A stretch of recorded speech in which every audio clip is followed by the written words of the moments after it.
Okay, so I'm not really going to talk much about the products because that's not the focus of this video. Like I said, I'm not a makeup artist. This is not a tutorial. This is just a talk through while I do my makeup type of vibe. My favorite primer in the world. It's the Maybelline Baby Skin Primer, Instant Pore Eraser Primer. That thing. So basically, I just want to talk about maybe career stuff and just discuss where I feel I'm at with my career and what I think about having a purpose and all of that stuff, right? So let me do my brow. I guess just to give a brief intro into where I'm at, I went to the University of Cape Town, more specifically Michaela School of Fine Art, for a 4-year degree in fine art. And the reason why I did that is because growing up, I've always been a very artsy child. Everyone always thought I was so weird. I never really fit into the normal vibes of the family, you know, of just being a straight out intellect or whatever you want to call it. And I know the word intellect is a bit, I don't like it either, in the way that it's been seen. How do I say this? I'm not trying to problematize everything, but it's not a bad word. It's just the way that it's been seen, you know. Creatives have not been considered to be intellects, not been considered to be smart people in the same way that accountants are, for instance, or doctors are, or teachers are. And that's fine. We get it. We have history to thank for that mess. Yeah, we have history to thank for that mess, and that's on that. But yeah, basically, I just never fit into the family in that type of way. I remember in high school doing accounting for grade 10, guys. Yo, begugu be shame. Yo, I begugu be goodness. But anyway, you know, I was just doing what I knew best, and at the time I didn't have the language to tell my parents that, look, I don't vibes with the stuff that you guys vibes with, you know, where career and school is concerned. But I didn't have the words to say that, neither did I have the sebete, so I wasn't going to do that, okay? I just wasn't going to. So yeah, basically in grade 10 I did accounting, and I'm not going to lie, Shem, it helped me, you know. That was my first time learning about what debit is, what credit is, balance sheets, you know, the basics of business, which have come in handy since I now do have a business. But at that time, man, I hated it. I really hated it. On top of that, my parents shoved me into doing pure maths. Well, first, I think I chose it because, again, one of those things where you're like, this is the right decision, you know, this is what is expected of me, yada, yada, yada. And also the pressure of having a sister who comes before me who was just so flippin' smart, you know. She was not even wise, she still is. She's really, really smart in the way that smart has been defined, which is obviously, you know, about the wanting to be a teacher or an accountant, or yeah, something along those lines, man. Definitely not a creative. That's not intellect. So yeah, I think part of the pressure came from that, you know, like, wow, guys, and here I am. Yeah, well, so maths lit was not an option in my head. It really was not.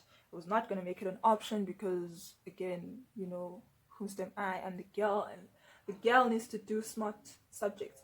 So I chose pure maths. The only thing that I think I chose, which was for me or in line with me, was that I chose visual arts. I chose visual arts in grade 10. Thank the Lord. Thank God.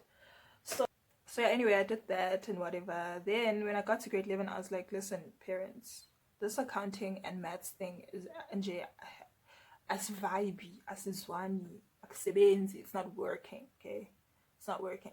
So yeah, unfortunately for me at that time, my mother was like, okay, you drop one, girl, only one. You cannot drop both maths, both pure maths or maths core, and accounting, so you're gonna have to pick a struggle. So I was like, okay, that's fine. What could I say? I was young. I had no say actually at all. So I chose to drop accounting because I thought I could find my way through this pure maths thing. Yeah, well, I was lying. I was lying to myself. It was a lie. So yeah, anyway, I did that. And then I dropped accounting sharp and I moved to consumer studies.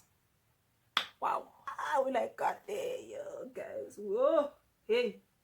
If you're in high school, consumer studies, yeah, it's lit. It's lit. So anyway, but also this was me 7 or 8 years back. Things might have changed. That's possible too. It was great. It was very great. I learned some amazing things. In fact, I think I might still have my recipe books from high school. That's how much I loved the cooking aspect of consumer studies. Plus, I went to a very black high school. And yeah, my classmates were it. They were the ish. We made everything fun for ourselves. Even if the teacher did not approve. But it's whatever, man. It's whatever. Okay, anyway, I did that. I made it through grade 11. I was also doing engineering, graphics, and design as a subject, which I loved. And I still love. That is where my love for engineering started. And no, I'm not an engineer. But at that time, I thought maybe I could be. Well, I thought really maybe I could be. But unfortunately for me, mathematics was kicking me. Okay, mathematics was... yeah, let's just leave it there. But anyway, I still had hope. Remember, I was in grade 11 now. So, fine, I got through it. Got to Matric. Maths was still showing me mollo, guys. But I kept it moving. And I was like, you know what? God loves me. God won't let me fail at this thing. Okay, I'm going to figure it out. And we're going to move. So, cool. Did that. And yeah, you know, got to Matric. I was acing visual arts like no one's business. But what sucked is that nobody cared. Because if you're failing maths but acing visual arts, who gives a damn? Excuse the language, but honestly, who cares? So that didn't count for anything in my family and in my grades in general. So I had to go on mission, improve my mathematics. So I did. I had a wonderful teacher, Shem, a very, very passionate mathematics teacher. Yeah, helped me pass. And guess what? In Matric, I did pass. I mean, I wouldn't have gotten to UCT if I didn't. So fine, that was that. I went on mission, improve mathematics, and yeah, spana away, yeah, spana. Thank God, it spanned. Then, fine, then it was time to apply for Varsity. I went through the hurdles I went through, you know, of basically deciding not to tell my father that I wanted to do visual arts because Zulu man problems, definitely was never going to understand that thing. My older siblings weren't necessarily present in my life then, so it's not like I could chat to a sister or a brother about my decisions and stuff. I don't know what it is about how God made me, but when I decide I'm doing something, I'm doing it. Which I'm very grateful for, because the type of family dynamics I have, I think God knew. He knew that if I didn't have that ability, I'd just be stuck in life waiting for guidance that will never come. So, yeah. I decided we are doing this thing. The only person I told was my visual arts teacher because I loved him so much. Him and I really got along well because because in high school, honestly, there was nothing to my life. Yes, I did some wild things because I was a teenager, and that's part of it's part of it, bruh. It's part of it. But I always did my schoolwork and I always did it on time, especially for visual arts because I loved it so much. I loved it. It brought me peace in the midst of having to struggle through some other subjects, you know. But also I was never the type of child who was back chatting to teachers even if I hated what I was doing. I was just rather quiet, you know. In fact, so quiet that I remember a teacher once dragging me to the staff room or to the principal's office to talk about how quiet I was. Or, no, called my parents in, actually my mother, and said, look, your child is so quiet in class, we don't know what's going on. It was in geography, grade 8 or grade 9, I don't know, guys. But yeah, that was God just showing me that's why I'm just be quiet. I got this new brush. How pretty is it? Side note. So that happened and I applied. UCT application was quite tense because I'm applying for a creative degree, of course. So there were drawings to be done. There were essays to be written. There were long forms to be filled. I was also applying for res because I don't have family in Cape Town. Anyway, got through my degree sharp. Then, actually not even got through my degree. I obviously was challenged financially and had converted my hair to natural hair because wow, the weather wasn't playing with my relaxed hair. As you can see now, my hair is fully natural. It's been this way for I think 4 or so years. And yeah, so I stopped relaxing and got into this whole natural thing. And at that time, remember, it's about 2016, 2015, 2016. Natural hair influencers were dololo, okay? Dololo. They were nowhere to be found yet. Sadly, they were nowhere to be found yet. But now we have them, we have them. But yeah, basically I'm saying this because I had to go on a mission to learn about how to take care of my hair. As a child, my hair was always relaxed, so I didn't know what natural hair was. What am I supposed to do with it? All I knew is that this Cape Town wind and my hair had rani, so I need to change something. So I did, and did that, and then end of 2015 I decided, let me teach myself how to braid. I did. Anyway, then I started doing that for extra cash. Fast forward, I finished Varsity, I come back. Or not even. My final year, I start getting clients. My final year, I start getting hair clients, right? And at this point, it's a little bit confusing because I came here to be an artist, I came here to become an artist. Artist. So, fine. Now I'm at Michaela's, but I'm studying this art thing, and Shem, I'm passionate about it, I'm dealing with themes that are really, really interesting for me. Themes around language preservation, generational knowledge, family dynamics, culture versus religion. I'm just dealing with stuff. But then I realized that my hands can do this thing called braiding, and it's really fun. On top of that, it makes people feel happy about themselves. It makes people, when women look good, women are happy. Basically, I was just saying that, I just realized how I was able to make women feel good with this new realization of mine that I can braid and that I can continue to learn how to braid, So I did that. And to be honest with you, at that time it was for extra money, but there was that part of me that was just realizing that, oh man, I make people so happy with this. And I love to see people happy, love to see people happy. So fine, I finished 2019. I moved back to Gauteng, where my parents live, where I did all my schooling years. I moved back. I'm looking for like products and stuff. I moved back, and yeah, unemployment was a thing. But where I'm at now, or where I started to be towards the end of last year and beginning of this year, is that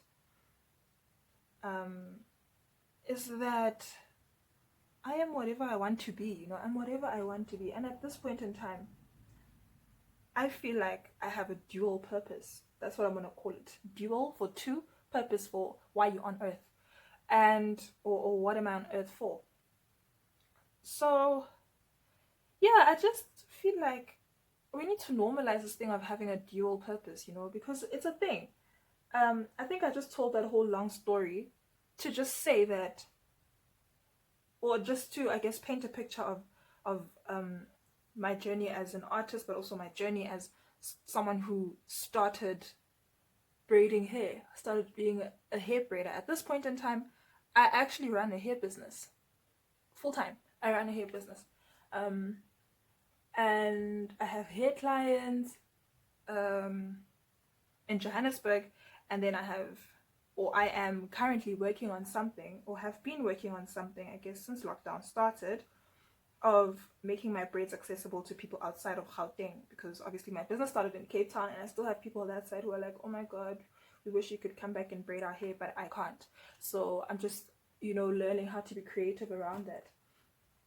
And the truth is, the fact that I went and studied fine art has come in handy in the way that I go about my business decisions. First of all, it gave me the tools to be able to do my own graphic design work. Yeah, to be able to do that. That wouldn't have happened if I didn't study fine art. But also, fine art really taught me how to survive, bro. it really taught me how to survive. It taught me how to sink or swim. Oh, my voice.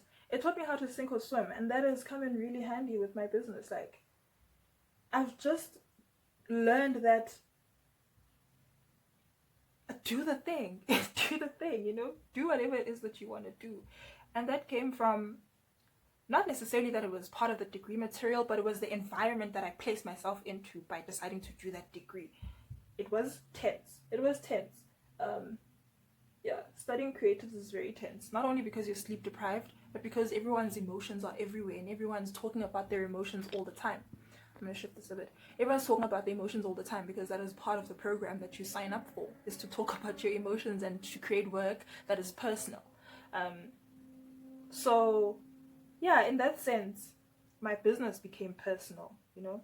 So, yeah, I'm very happy that I studied fine art. Not only that, but I am still a visual artist, crazy enough. This year, I went back into being a visual artist. Last year, I threw myself into curatorship, which is something I've always wanted to do, and I can say that falls under my art side.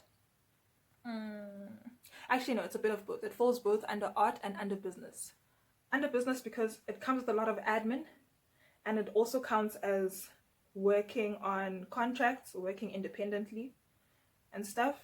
And also, I can't necessarily call myself a curator yet. I'm still a curator in learning because there's stuff that I'm working on to teach myself more and getting mentorship, guidance, and, you know, just doing stuff that will help me to learn and to grow in that sense.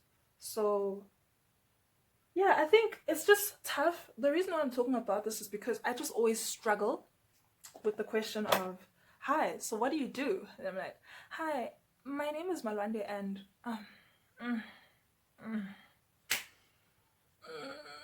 then I just get stressed. Then I just get stressed because the reason why I think I get stressed or a bit anxious about that question is because what's normal is to say, hi, I'm a doctor, or hi, I run a business, you know, or hi, I'm a visual artist, full stop. I come with Malwande. Yeah, I run a business and I'm a visual artist and I'm also in curatorship and I also want to do other things. And it just looks like it should end in tears. Oh my gosh, it just looks like it should end in tears. But anyway, basically, I feel like when I start to speak about what I do, I just get people hella confused, okay? Like mad confused, you know, where I don't think I answer the question even, or I don't think people think I'm answering the question in any kind of way. Rather just creating more confusion. And yeah, I think that all forms a part of having a dual purpose, you know.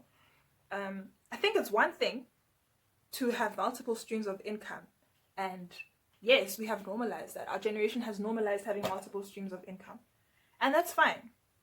But then it's another thing to actually have multiple passions and want to see all of them through. I remember at some point I had a business mentor for a very brief period in my life. Early this year, actually, I met him shortly before lockdown. Yeah, older, much older than me, like about my parents' age, which was very great because I knew that there's a lot of wisdom I can obviously get from him that unfortunately I can't get from home or from men at home. So I took him up on his offer. I was like, yeah, sure, please be my business mentor. And at that time, I was still back confused about what's happening with Nayegelwe Hair, which is the name of my hair business, NH. And yeah, so I was like, yeah, bro. Oh yeah, and that day, please, come through. I don't know about this brush, y'all.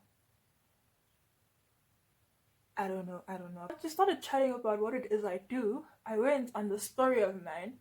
And mind you, this was early this year was when I decided that actually this is the year when I'm going to go back into art making. Last year I took an intentional break, I think, from making art.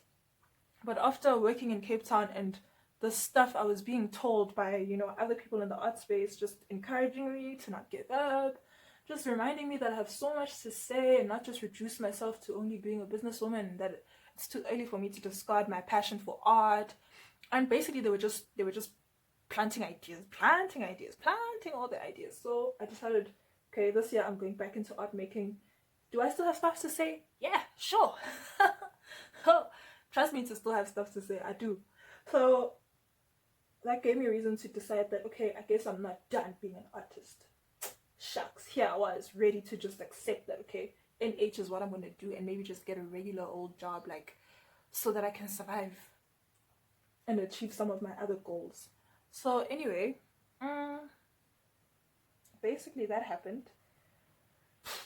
I keep going on tangents, but that tangent was to get back to the point of my so-called business mentor at that time. Not even so-called, Shem, he was my business mentor. We agreed on that. But yeah, so he then was like, okay, so tell me, what do you do? Fine. So at this point, I had kind of decided that now when people ask me that question, I'm going to divide it into two and say, I'm a visual artist because, or as a visual artist, these are my goals. And then I am a businesswoman, and as a businesswoman, these are my goals. Sharp. So I go on that thing with him and I tell him that, okay, as a visual artist, blah, blah, blah, blah, blah. And then he eventually asked me, like, okay, so I hear you and I see that that's what you're doing now. But in the end, where are you going to be? You know? In the end, one must die. That's what he said. He didn't say it like that, but that is the point that I took from it. One must die in the end. So I'm not gonna lie, that really confused me, because I was like, one must one must be standing in the end. What do you mean? No, bruh, no. They both will be standing in the end, Ndate. And I think Shame, he was trying to be very kind, but at the end of the day, like I said earlier in this video, when I've made up my mind, I've made up my mind, and nothing's gonna change it. Nothing's gonna change it. It's not gonna be shifted. Dololo, I've made up my mind. So same thing here, you know. I was like, okay, I'm going to approach this and try to hear this person out, because they're older than me. And remember, I invited them into my business space or into my career space, knowing that they're going to guide me. So how will they guide me if I'm closed-minded? So I was like, okay, let me think about this. Which one should prevail in the end? I went home, I prayed about it, I journaled about it. I didn't speak about it with anyone. I just didn't feel like it. I felt like it was a discussion between myself and God and me again. So I did that, and I'm like, girl, which is going to prevail in the end? Are you going to end up as a visual artist, or are you going to end up as a businesswoman? Until then, you know, the national lockdown happened. COVID-19 happened, unfortunately. And that mentorship had to come to... basically what I was saying is that the mentorship had to come to a pause. You know, older people, they're not tech savvy, so video calls and stuff weren't going to be it.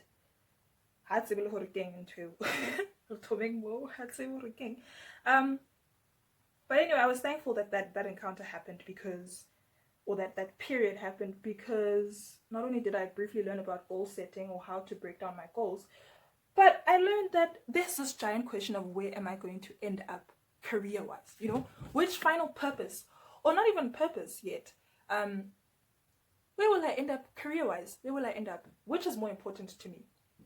I think that was also part of the question, is which do you care about more? And when I realized that, Bona, I care about them all. I really do. I care about them all. I care about my business with all my heart and soul. I do, Shem. I care about it with all my heart and soul, because I built it by myself from the ground up. And also I care about my artist practice, because it allows me to express myself. It allows me to express myself, and it allows me, again, to bring people joy, but also to bring people awareness. And there's so many other reasons why I'm a visual artist, and why that remains important to me, which maybe we can chat about in another video. But yeah, this one is mostly just about purpose. And this year, I kind of reached that question, or during this lockdown, maybe we can say around June, July, I reached that point of, okay, so what is my purpose? What's my purpose where my career is concerned? And now I'm at a point where I can proudly say that my purpose is to be a visual artist, and my purpose is to be a businesswoman. And to say it confidently, that hasn't been an easy point to get to, not gonna lie. All this to say now, I thank God that I'm at a point where I've made peace, or I've accepted that, look, God has made me for both. God has made me for both.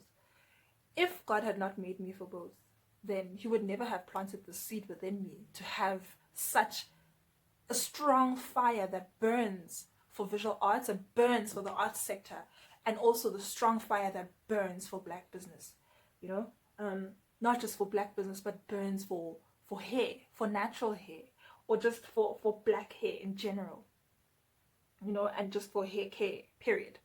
So yeah, I think maybe this is just also to encourage the next person. If you're young, like you're in your teens, early to late 20s or early 30s even, and you're also in this question of, okay, what is my purpose? Know that the idea that we've been taught, or the idea that has been sold to us, that purpose is just this one thing that you wake up with and you're just like, yeah, this is my purpose, you know, I'm just made to be a chef or whatever, is I don't want to say a lie, but it's definitely a paintbrush that is not applicable to all. And that's the mistake that we make, you know. We kind of take what works for someone else and expect it to work for us, which is, it's such a mistake, but it's a mistake that's been promoted amongst our communities, amongst church communities, amongst racial communities, amongst cultural communities, that there's just this one amazing thing that you are destined for. But what if there isn't? Oh, I even had to stop doing my makeup and I needed to focus. What if there isn't? You know, what if there isn't, really? What if you're meant to do more than one thing? And that's where I'm at, you know. I am meant to do more than one thing. Now I don't even think it, I know it. I know it by spirit, I know it by faith, and I know it by my life. I know it. And I'm not gonna lie, it's not easy. It's not easy because I'm patting this. By the way, this palette, Scarlet Hill, the things. Anyway, I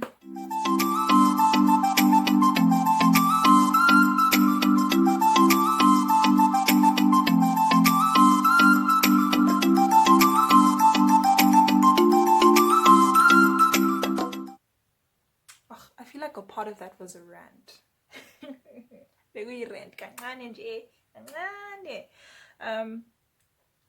Yeah, but I was just saying, you know, we've normalized the idea of having multiple streams of income, but haven't normalized the idea of having multiple purposes form into one great purpose.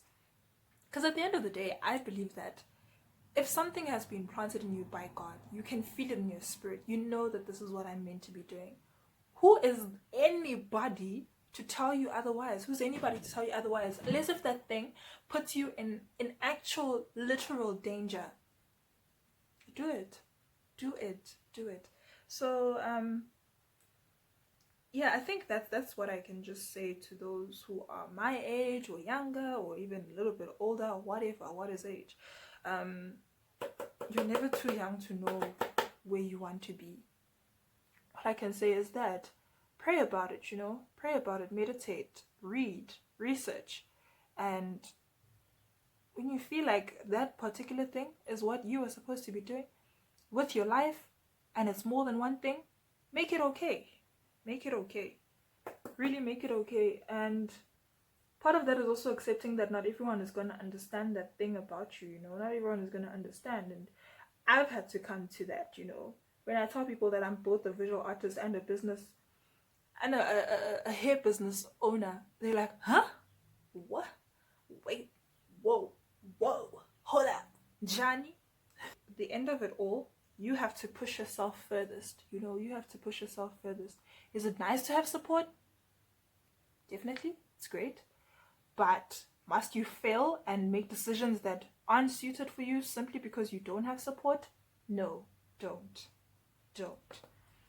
Because in Pilogabani, basically, whose life is it? Yours, right? Your life. So live it, you know, live it. And own it. I know these career chats are sometimes hard to have and we don't want to dive into it because we're an era or we're a generation of Munatim Polai. And we forget that there are these serious chats that need to be had because career matters, you know, career really does matter. Yes, maybe being like me and centering your existence around career isn't great, but it matters. And these are real questions that do come into play, you know. Yeah. And there's just something about you realizing that, in fact, I'm not doing this thing because it's an additional stream of income. I'm doing it because it's an additional passion. not even additional, together with something else, it is my passion, it is my purpose, and it is dual purpose. And learn that that's not even, is it just okay, but it's perfect. It's literally perfect, because it is designed for you by the Almighty. It's designed for you by your Creator, by your Maker, you know, by God. There's no greater thing than that. Nyan, nyan, nyan. There's no greater thing than that. Gosh, I speak so many languages at once. I don't know if there'll be subtitles here or not, but good luck. Good luck. Anyway, let me finish off this makeup look, and then we'll chat more at the end. Oh, and I'm also going to finish off my hair and then catch you.